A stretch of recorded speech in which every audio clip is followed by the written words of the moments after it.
প্রিয় দর্শক, সংবাদপত্রে বাংলাদেশ অনুষ্ঠান থেকে আমি রেজানুর রহমান আপনাদেরকে স্বাগত জানাচ্ছি।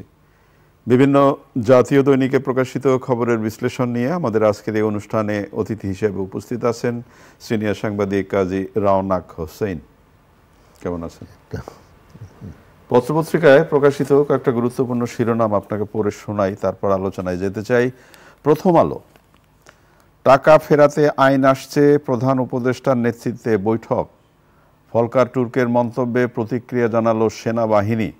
শিশুটি এখনও লাইফ সাপোর্টে, রিমান্ডে 4 আসামি। দৈনিক সমকাল, বাংলাদেশে ৩,৩৯৯ অবৈধ ভারতীয়ের বসবাস। ধর্ষণ নিপীড়নের প্রতিবাদ, বিক্ষোভ চলছেই। দৈনিক যুগান্তর, নিষিদ্ধ ছাত্রলীগই মাস্টার মাইন্ড, বেশিরভাগ ছিনতাই ডাকাতি পরিকল্পিত।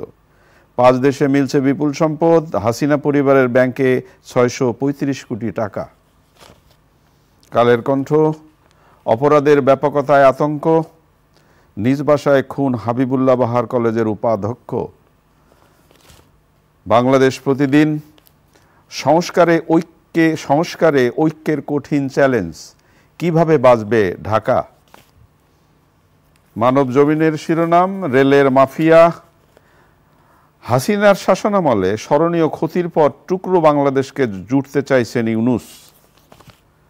খবরের কাগজ, ধর্ষণ নিপীড়নে বেড়েছে সামাজিক অস্থিরতা, শেখ হাসিনা পর্বতসম ক্ষতি করেছেন। সময়ের আলো, অক্টোবরে ভোটের তফসিল, 5 দেশে শেখ হাসিনার সম্পদের সন্ধান মিলেছে।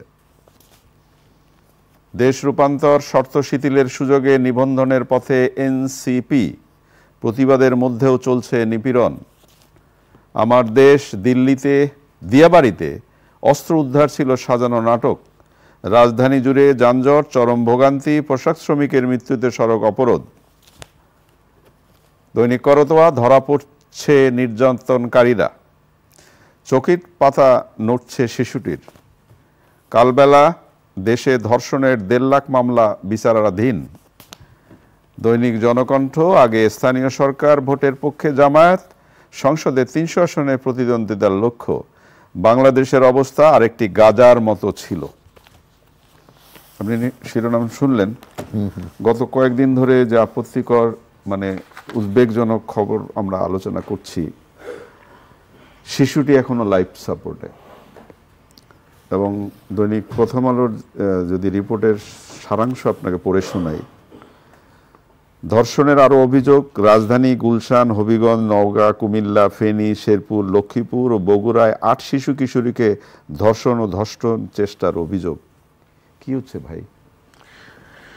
আসলে এটা আমি এখানেও বলেছি, বারবার রিপিট করেছি, যতক্ষণ পর্যন্ত না অপরাধের সুষ্ঠু বিচার এবং দৃষ্টান্তমূলক শাস্তি না হবে, ততক্ষণ পর্যন্ত এই ধরনের অপরাধগুলো কমবে না। এটা শুনলে খুব অবাক লাগবে, আমি ঠিক এই মুহূর্তে রিকল করতে পারছি না যে কোন দেশ, মিডল ইস্টের কোনো দেশে এই ধর্ষণ মামলায় আসামি এবং ভুক্তভোগী দুজনকে সামনে রেখেছে। 2 জন আসামি, 2 জন ভুক্তভোগী। আসামিকে জিজ্ঞেস করেছে, তুমি কি একে ধর্ষণ করেছো? হ্যাঁ। ভুক্তভোগী জিজ্ঞেস করেছে, এ কি তোমাকে ধর্ষণ করেছে? হ্যাঁ। এইভাবে দুজনকে করে এটা প্রমাণ করে ফেললো প্রকাশ্যে যে এ ধর্ষক, এ ভুক্তভোগী। এবং বিচারটা, যদিও এটা খুব ভয়াবহ বিচার, একেবারে ওপেনলি যে বিচারক শিরোচ্ছেদটা পুরুষাঙ্গ কেড়ে ফেললেন। তো আমি যেটা বলতে চাচ্ছি যে বিচার যেটাই হোক না কেন, সবচেয়ে বড় কথা হচ্ছে অবশ্যই আমরা যেটা চাই যে অপরাধীর দৃষ্টান্তমূলক সাজা হোক, যে সাজা দেখে অপরাধী ভয় পায়, যে অন্যরা ভয় পায়, আমি অপরাধী বা অন্যরা ভয় পায় যে এই কাজটি করা যাবে না, করলে আমার এই সাজাটি হবে। এবং আপনি গতকাল নিশ্চয়ই খেয়াল করলেন যে অপরাধীর পক্ষে দাঁড়ানোরও অধিকার আছে আইনজীবীদের। আমি ক্ষমা চেয়ে জিজ্ঞেস করছি, অবশ্যই দাঁড়ানোর অধিকার আছে, কিন্তু যখন একেবারে অপরাধটা প্রকাশ্য এবং একেবারে ঘৃণ্যতম অপরাধ, সেখানে অপরাধীর পক্ষে বিচারালয়ে কেউ দাঁড়াতে পারেন কি বা দাঁড়ানো উচিত কি, এটা আমি জানি। এখানে দুটো ব্যাপার আছে। একটা হলো যে যদি মানে এটা কিন্তু এক ধরনের দৃষ্টান্তমূলক মানে ঘটনা যে অপরাধীর পক্ষে কোনো বিচারক দাঁড়ান নাই, না মানে আইনজীবী, সরি আইনজীবী, হ্যাঁ কোনো আইনজীবী দাঁড়ান নাই, এটাও কিন্তু একটা পজিটিভ দিক। না দাঁড়িয়েছেন, এখানে দাঁড়িয়েছেন, মাদারীপুরে ঘটনা ঘটেছে এবং গাড়ি ভাঙচুরও হয়েছে, যেখানে এই শিশুটির মানে এই ঘটনাকারীদের পক্ষে কোনো আইনজীবী দাঁড়ানোর চেষ্টা করেছেন। তা আমার কাছে প্রশ্নটা যেটা হলো যে আমি আবারও বলি যে সবারই আইনগত অধিকার আছে, আইনের আশ্রয় নেওয়ার অধিকার আছে, কিন্তু যেটা খুব স্পর্শকাতর, যেটা জনসাধারণের একদম হুমকির মুখে, সেই জায়গায় কোনো আইনজীবী ওই রকম একেবারে প্রকাশ্য অপরাধীর পক্ষে দাঁড়ায় কিনা, এই প্রশ্ন হয়তো এটা নিয়ে হয়তো অনেক আলোচনা হবে। কিন্তু দেখেন এখানে কি বলা হচ্ছে যে বানিয়াচরে ঘটনার আকস্মিকতা, শিশুটির অসুস্থ বাবা, আরেকজন শিশুর বাবা গতকাল মারা গেছেন, রামগতিতে সালিশে ডেকে এনে উল্টো অপবাদ দেওয়ার পর এক কিশোরী আত্মহত্যা করেছে। আসলে আমি জানি না কেন জানি আমার মনে হচ্ছে যে পরিকল্পিতভাবে এটা ঘটানো হচ্ছে এবং নারীদেরকে এই সমস্ত ঘটনার ভেতর দিয়ে হেয় প্রতিপন্ন করারও একটা মানে প্রচেষ্টা চলছে। এই যে রাসেলকে যে ধরলো, গতকাল ধরলো, তো এরকম ঘটনা হচ্ছে। আমি যেটা মনে করি যে এই পুলিশ আর প্রশাসন দিয়ে হবে না, এখন আমাদের দরকার সামাজিক প্রতিরোধ, এবং সামাজিক প্রতিরোধ যদি করা না যায় তাহলে এগুলো কমবে না। কিন্তু পাশাপাশি একটা জিনিস খেয়াল রাখবেন যে দৃষ্টান্তমূলক শাস্তি যত দ্রুত দেবেন তত দ্রুত এ ধরনের অপরাধ কমে আসবে। না, একই সাথে আরেকটি পত্রিকা, বিশেষ করে কালের কণ্ঠের শিরোনাম অপরাধের ব্যাপকতায় আতঙ্ক, এবং আরেকটি ওই রিপোর্টেই আছে নিজ বাসায় খুন হলেন হাবিবুল্লাহ বাহার কলেজের সাবেক অধ্যক্ষ, এবং আরেকটি পত্রিকার রিপোর্ট হত্যাসহ 11 ধরনের অপরাধ বেড়েছে যুগান্তরে, নিষিদ্ধ ছাত্রলীগেই এই ঘটনাগুলোর মাস্টার মাইন্ড। একাধিক পত্রিকা এই কথাটি বলেছে। এখন যদি এই ঘটনাগুলোর মাস্টার মাইন্ড ছাত্রলীগ হয়ে থাকে, আমি তো মনে করি সেটাই স্বাভাবিক, যেহেতু তারা ক্ষমতাচ্যুত, তো তারা তো চাইবে না কোনোভাবেই যে এই সরকার, বর্তমান সরকার সুষ্ঠুভাবে নির্বিঘ্নে নিশ্চিন্তে দেশ চালাক, এটা তারা চাইবে না। তারা চাইবে যেদিকে সম্ভব, যেভাবে সম্ভব এটাকে অস্থির করা, বিব্রত করা এই সরকারকে। তো সেক্ষেত্রে ছাত্রলীগ তো প্রথম মানে সন্দেহভাজনদের ভিতরেই পড়বে, এটা খুবই স্বাভাবিক। কিন্তু আপনি আরেকটা জিনিস খেয়াল করে দেখেন যে আমার বারবারই একই কথা, যে এই সরকার, তার উপদেষ্টা মণ্ডলী সবাই অত্যন্ত ভদ্র এবং সুশীল, কিন্তু কিছু কিছু ক্ষেত্রে তাদের এই ভদ্রতা কিন্তু কাল হয়ে দাঁড়াচ্ছে। আমাদের স্বরাষ্ট্র উপদেষ্টা উনি বলেছেন ছাত্ররা এটা বলেছেন হলো যে গুলশানের ঘটনা নিয়ে, যে ছাত্ররা তল্লাশি করার অধিকার রাখে। ছাত্ররা যদি তল্লাশি করার অধিকার রাখে তাহলে পরে এই মানে পুলিশ, সেনাবাহিনী, এটা তো কোনো কিছুরই দরকার নাই। এবং এই সমস্ত বক্তব্য দিয়ে কিন্তু এদেরকে আরো প্ররোচিত করা হচ্ছে অন্যায়ের জন্যে। আর মানে এখন আরেকটা ব্যাপার আপনি খেয়াল দেখবেন যে প্রচুর প্রচুর গার্মেন্টস এবং বিভিন্ন প্রতিষ্ঠান বন্ধ হয়ে গেছে। তার ভিতরে বেক্সিমকো, গাজী, এরা তো সবচেয়ে টপে আছে। এরা যাদের মানে প্রতিষ্ঠানগুলো বন্ধ হয়েছে, এই প্রতিষ্ঠানগুলোর কর্মচারীরা তারা তো চাকরিচ্যুত হয়ে গেছে, এখন তারা অস্থির হয়ে আছে, এবং তারা তো সুযোগ পেলে টুকটাক এটা সেটা করবেই। তো আপনি জেনে শুনে, আমার কথা হলো বেক্সিমকোর মালিক সালমান রহমান দোষী, তাকে আপনি শুলে চড়ান, আমার কোনো অসুবিধা নাই, কিন্তু কর্মচারীরা কি করলো? আর আপনি এখন নতুন একটা জিনিস বলেছেন যে এদের কর্মচারীদের বেতন দিয়ে বিদায় করে দেওয়া হবে। বেতন দিয়ে কি করা হবে? এটা বন্ধ করে দিলে তো প্রবলেম সলভ হচ্ছে না। এই 40,000 50,000 সরাসরি কর্মচারী, তার সাথে আরও 5 জন করে ধরলে পরে 3 লাখের উপরে লোক, এই এত বড় বিপুল একটা জনগোষ্ঠীকে আপনি ইগনোর করবেন, তাহলে চলবে কি করে? বরঞ্চ যেটা উচিত ছিল সেটা হলো যে এদেরকে টাকা দিচ্ছে খুব ভালো, পাশাপাশি এখন তাদের কর্মসংস্থানের ব্যবস্থা করা, অথবা এই বেক্সিমকোকেই মানে অ্যাডমিনিস্ট্রেটর নিয়োগ করে বা অন্য যেভাবেই হোক সরকারি নিয়ন্ত্রণে পরিচালনা করা, যাতে করে সেটার ইনকাম থেকেই তাদেরকে দেখভাল করা যায়। কিন্তু এই প্রতিষ্ঠানটাকে নষ্ট করে ফেলবেন, প্রতিষ্ঠানকে ধ্বংস করবেন, তাহলে কার লাভ? মাথা ব্যথা মাথা কেটে ফেলা, তাহলে তো এটা তো হলো না। আপনি নিশ্চয়ই খেয়াল করেছেন যে গতকাল ঢাকায় একটি ঘটনা ঘটলো, গার্মেন্টস কর্মী একজন মারা গেলেন, এবং আমি এই ভিডিও ফুটেজে যখন এটা দেখলাম, মানে কি লোমহর্ষক। রাস্তা পার হচ্ছে, গাড়িটা সা করে চলে গেল, গাড়ি চলে যাওয়ার পরে দেখা গেল উনি কাতরাচ্ছেন মুরগির মতো, মরা জবাই করা মুরগির মতো কাতরাচ্ছেন। এই ঘটনাও আমরা দেখি। তো এই যে শিরোনাম হয়েছে বাংলাদেশ প্রতিদিনে, কিভাবে বাঁচবে ঢাকা, একটা জায়গায় যদি আপনার কোনো কারণে আপনি দাঁড়িয়ে যান, তাহলে পুরো শহরটা দাঁড়িয়ে যায়। এর পরিত্রাণ কি?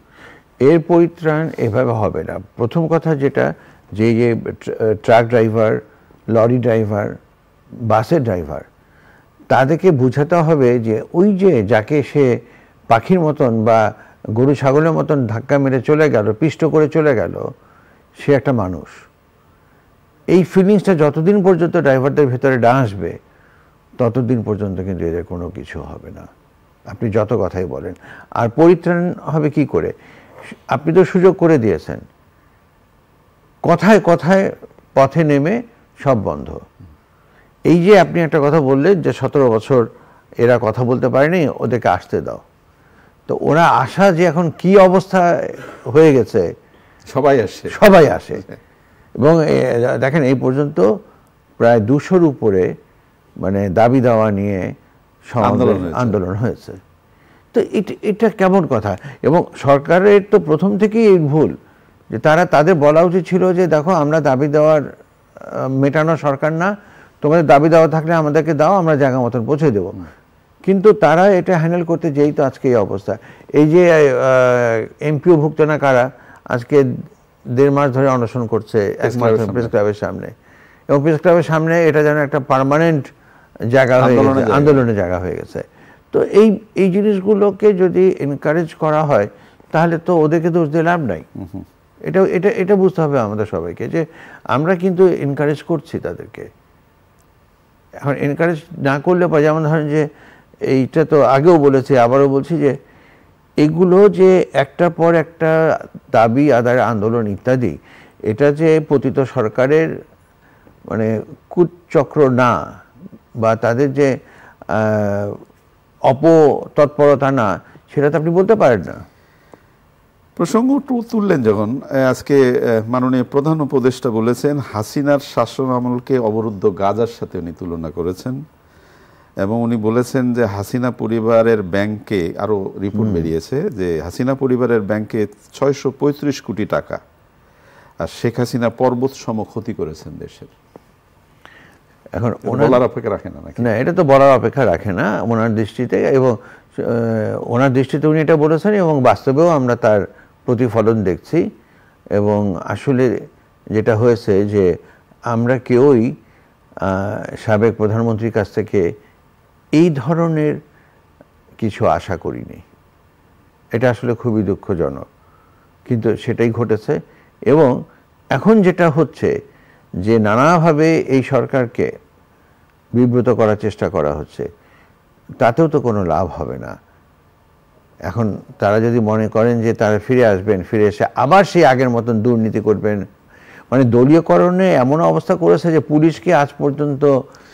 আমি আপনাকে একটা ছোট্ট প্রশ্ন করি, যেমন বিগত সরকার কোনো কিছু একটা ঘটলেই বলা হতো এটা জামাত শিবির এবং বিএনপির কাজ, এই কিছু একটা ঘটলেই বলা হতো একদম। এখন আবার একই কোনো কিছু ঘটলেই বলা হচ্ছে এটা পতিত স্বৈরাচারের কাজ।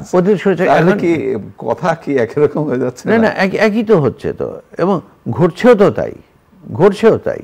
মানে এখানে মুশকিল হয়ে গেছে কি, আমাদের তো কারো অ্যাকাউন্টেবিলিটি নাই। অ্যাকাউন্টেবিলিটি নাই দেখেই ওরা যা করেছে এরাও তাই করছে। বরঞ্চ এখন এটা বলতে পারেন যে তখন তবুও একটা মানে চোখ দেখানো হোক, লোক দেখানো হোক, একটা মানে পুলিশের একটা ছিল, মানে কি তৎপরতা ছিল। এখন তো পুলিশের কোনো তৎপরতাই নাই। এবং এই পুলিশি তৎপরতা, আপনি আবার দেখেন একটা মজার জিনিস হলো কি, যে অক্সিলারি ফোর্সকে নিয়োগ দেওয়া হচ্ছে এবং তারা গ্রেপ্তারের অধিকার রাখবে। তো মানে বাইরের অনেক দেশে আছে, না সেখানে আছে, সেখানে প্রশ্নটা হলো আপনি কি বাইরের দেশের মতো ওই অবস্থা সভ্যতা, আপনি তো সেই সভ্য না। মানে ওদের মতো হতে চাই, কিন্তু আমি হতে চাওয়ার জন্য সেই যোগ্যতাটা অর্জন করেছি। হ্যাঁ, না সেই যোগ্যতার একেবারে মানে তলদেশে আমাদের অবস্থান। নির্বাচন নিয়ে অনেক কথাবার্তা হচ্ছে, যেমন নির্বাচন কমিশনার আজকে বলেছেন যে ডিসেম্বরে নির্বাচন যদি করতে হয় আমরা প্রস্তুত এবং অক্টোবরে তফসিল দিতে হবে। কিন্তু প্রশ্নটা যেটা হলো যে জামায়াত অলরেডি আবারও বলেছেন যে স্থানীয় সরকারের ভোটটা তারা আগে চায়, তারপরে জাতীয় নির্বাচন। এবং নতুন পার্টি ছাত্রদের জাতীয় নাগরিক পার্টি বলেছে যে শহীদদের হত্যার বিচার না হওয়া পর্যন্ত কোনো নির্বাচন দেশে হবে না। এখন দেখেন মুশকিলটা হলো কি, এখানে কে যে কার এজেন্ডা বাস্তবায়ন করছে এটা বলা মুশকিল। তবে জামাতের ব্যাপারে আমি আপনাকে একটা জিনিস বলতে চাই। দেখেন, জামাত সময় নিতে চাচ্ছে কেন, যাতে তারা আরো গোছাতে পারে। হ্যাঁ, এবং এই কথা তো সত্যি যে জামাতে যে দুজন মন্ত্রী ছিলেন তাদের বিরুদ্ধে কিন্তু কোনো দুর্নীতির ছিল না, কোনো অভিযোগ ছিল না। এবং যতটুকু আমি জানি যে বিকেল 5টার ভিতরে তাদের সমস্ত ফাইল ক্লিয়ার হয়ে যেত। মানে এটা হলো একটা দিক। কিন্তু জামাতের যে অন্যান্য যে দিকগুলো আছে, যেগুলো সবকিছু কিন্তু আমাদের মানে খুব কি বলবো যে আনন্দদায়ক বা খুব স্বস্তিদায়ক না, রাইট, স্বস্তিদায়ক না। তো এই মানে জামাতকে কিন্তু বুঝতে হবে যে 71-এর জামাত আর 25-এর জামাত এক না। তো তাদেরকেও সেভাবে কথা বলা, তাদের চালচলন সবকিছু সেটা করতে হবে।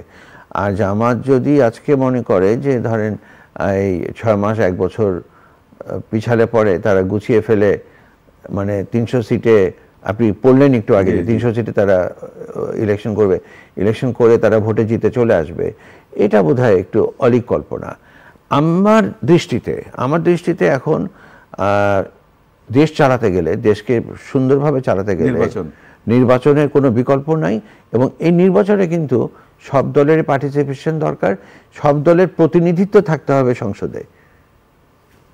এটা না হলে কিন্তু আপনি আবার একই ভুল করবেন। ছাত্রদের নতুন রাজনৈতিক দল তো বলছে যে না, আগে শহীদদের হত্যার বিচার না হওয়া পর্যন্ত।